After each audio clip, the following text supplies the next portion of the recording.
Hello, everybody. This is Pride and Prejudice by Jane Austen, Volume 1, Chapter 12. In consequence of an agreement between the sisters, Elizabeth wrote the next morning to her mother to beg that the carriage might be sent for them in the course of the day. But Mrs. Bennet, who had calculated on her daughters remaining at Netherfield till the following Tuesday, which would exactly finish Jane's week, could not bring herself to receive them with pleasure before.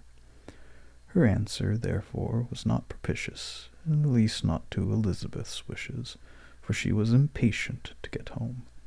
Mrs. Bennet sent them word that they could not possibly have the carriage before Tuesday, and in her postscript it was added that if Mr. Bingley and his sister pressed them to stay longer, she could spare them very well. Against staying longer, however, Elizabeth was positively resolved, nor did she much expect it would be asked, and fearful, on the contrary, of being considered as intruding themselves needlessly long, she urged Jane to borrow Mr. Bingley's carriage immediately, and at length it was settled that their original design of leaving Netherfield that morning should be mentioned, and the request made. The communication excited many professions of concern, and enough was said of wishing them to stay at least till the following day to work on Jane, and till the morrow their going was deferred. Miss Bingley was then sorry that she had proposed the delay, for her jealousy and dislike of one sister much exceeded her affection for the other. The master of the house heard with real sorrow that they were to go so soon, and repeatedly tried to persuade Miss Bennet that it would not be safe for her, that she was not enough recovered, but Jane was firm where she felt herself to be right. To Mr. Darcy it was welcome intelligence.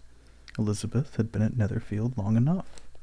She attracted him more than he liked, and Miss Bingley was uncivil to her, and more teasing than usual to himself. He wisely resolved to be particularly careful that no sign of admiration should now escape him, nothing that could elevate her with the hope of influencing his felicity, sensible that if such an idea had been suggested, his behavior during the last day must have material weight in confirming or crushing it. Steady to his purpose, he scarcely spoke 10 words to her through the whole of Saturday, and though they were at one time left by themselves for half an hour, he adhered most conscientiously to his book, and would not even look at her. On Sunday, after morning service, the separation, so agreeable to almost all, took place. Miss Bingley's civility to Elizabeth increased at last very rapidly, as well as her affection for Jane, and when they parted, after assuring the latter of the pleasure it would always give her to see her either at Longbourn or Netherfield, and embracing her most tenderly, she even shook hands with the former. Elizabeth took leave of the whole party in the liveliest spirits. They were not welcomed home very cordially by their mother. Mrs. Bennet wondered at their coming, and thought them very wrong to give so much trouble, and was sure Jane would have caught cold again. But their father, though very laconic in his expressions of pleasure, was really glad to see them. He had felt their importance in the family circle.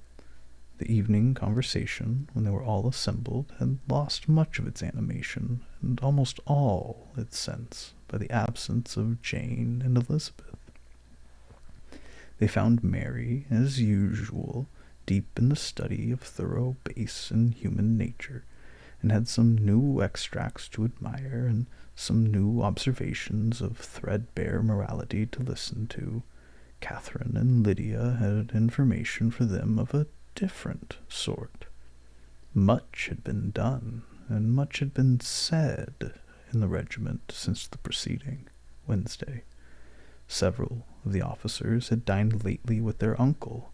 A private had been flogged, and it had actually been hinted that Colonel Forster was going to be married. Chapter 13. "I hope, my dear," said Mr. Bennet to his wife, as they were good at breakfast the next morning, that you would have ordered a good dinner today, because I have reason to expect an addition to our family party. What do you mean, my dear? I know of nobody that is coming, I am sure, unless Charlotte Lucas should happen to call in, and I hope my dinners are good enough for her. I do not believe she often sees such a home. The person of whom I speak is a gentleman and a stranger." Mr. Bennet's eyes sparkled. "A gentleman and a stranger. It is Mr. Bingley, I am sure. Why, Jane, you never dropped a word of this, you sly thing. Well, I am sure I shall be extremely glad to see Mr. Bingley, but, good Lord, how unlucky! There's not a bit of fish to be got to-day. Lydia, my love, ring the bell. I must speak to Hill this moment." "It is not Mr. Bingley," said her husband. "It is a person whom I never saw in the whole course of my life." This roused a general astonishment, and he had the pleasure of being eagerly questioned by his wife and 5 daughters at once.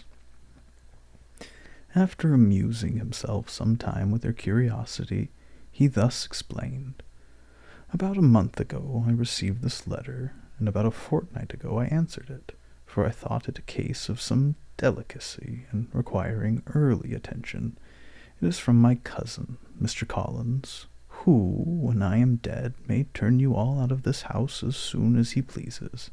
"Oh, my dear," cried his wife, "I cannot bear to hear that mentioned. Pray do not talk of that odious man.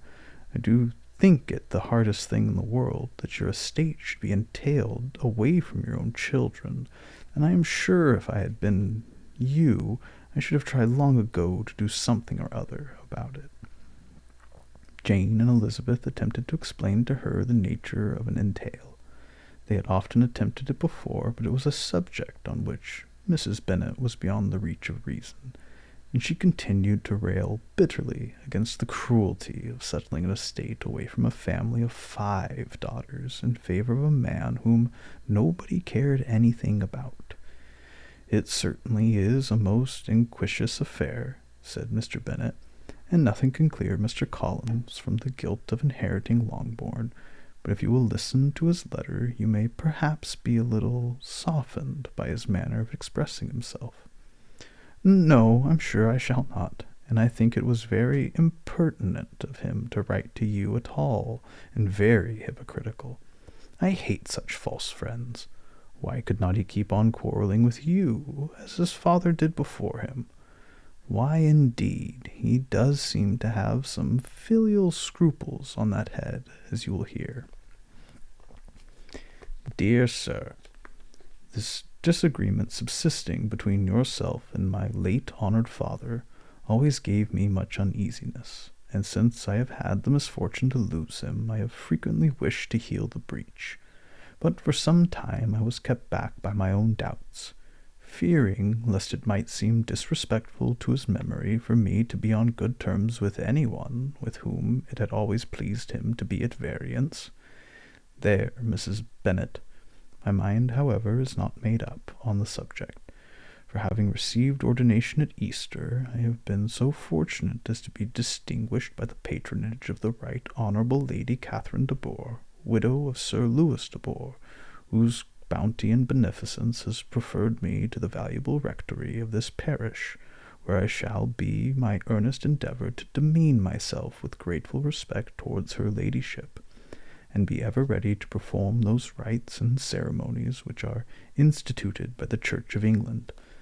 As a clergyman, moreover, I feel it my duty to promote and establish the blessing of peace in all families within the reach of my influence, and on these grounds I flatter myself that my present overtures of good-will are highly commendable, and that the circumstance of my being next in the entail of Longbourn estate will be kindly overlooked on your side, and not lead you to reject the offered olive branch. I cannot be otherwise than concerned at being the means of injuring your amiable daughters, and beg leave to apologize for it, as well as to assure you of my readiness to make them every possible amends. But of this hereafter, if you should have no objection to receive me into your house, I propose myself the satisfaction of waiting on you and your family, Monday, November 18th, by 4 o'clock, and shall probably trespass on your hospitality till the Saturday se'nnight following, which I can do without any inconvenience, as Lady Catherine is far from objecting to my occasional absence on a Sunday, provided that some other clergyman is engaged to do the duty of the day. I remain, dear sir, with respectful compliments to your lady and daughters, your well-wisher and friend, William Collins. At 4 o'clock, therefore, we may expect this peacemaking gentleman, said Mr. Bennet, and he folded up the letter. He seems to be a most conscientious and polite young man, upon my word, and I doubt not will prove a valuable acquaintance, especially if Lady Catherine should be so indulgent as to let him come to us again. There is some sense in what he says about the girls, however, and if he is disposed to make them any amends, I shall not be the person to discourage him.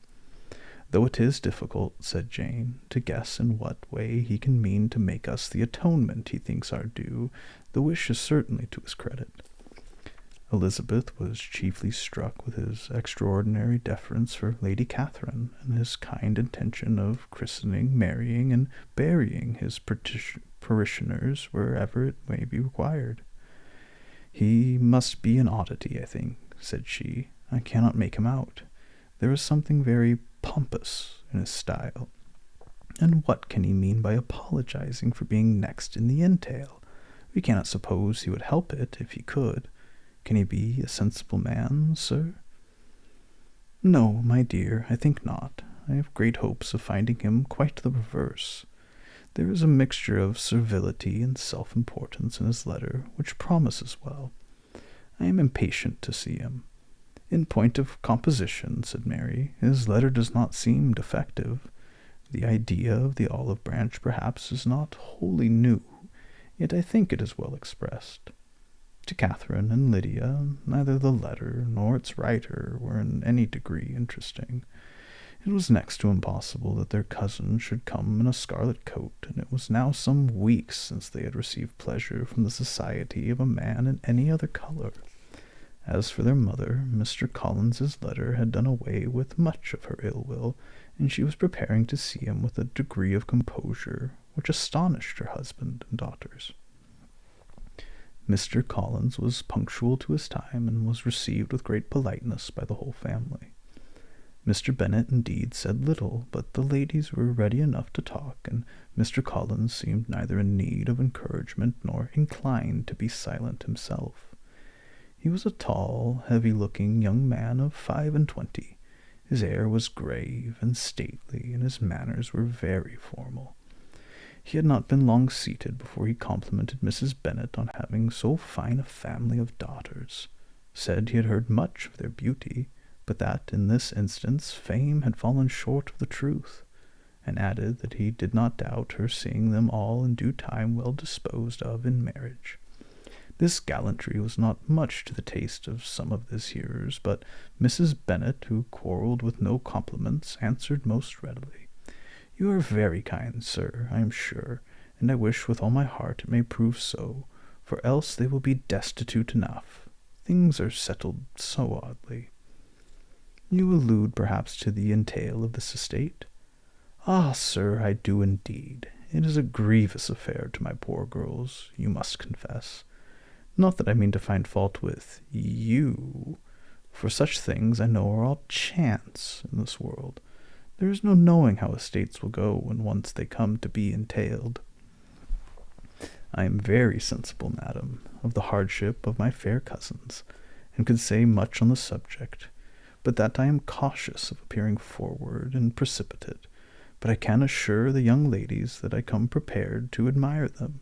At present I will not say more, but perhaps when we are better acquainted— He was interrupted by a summons to dinner, and the girls smiled on each other. They were not the only objects of Mr. Collins's admiration. The hall, the dining-room, and all its furniture were examined and praised, and his commendation of everything would have touched Mrs. Bennet's heart, but for the mortifying supposition of his viewing it all as his own future property. The dinner, too, in its turn, was highly admired, and he begged to know to which of his fair cousins the excellence of its cookery was owing. But here he was set right by Mrs. Bennet, who assured him with some asperity that they were all very well able to keep a good cook, and that her daughters had nothing to do in the kitchen. He begged pardon for having displeased her. In a softened tone she declared herself not at all offended, but he continued to apologize for about a quarter of an hour.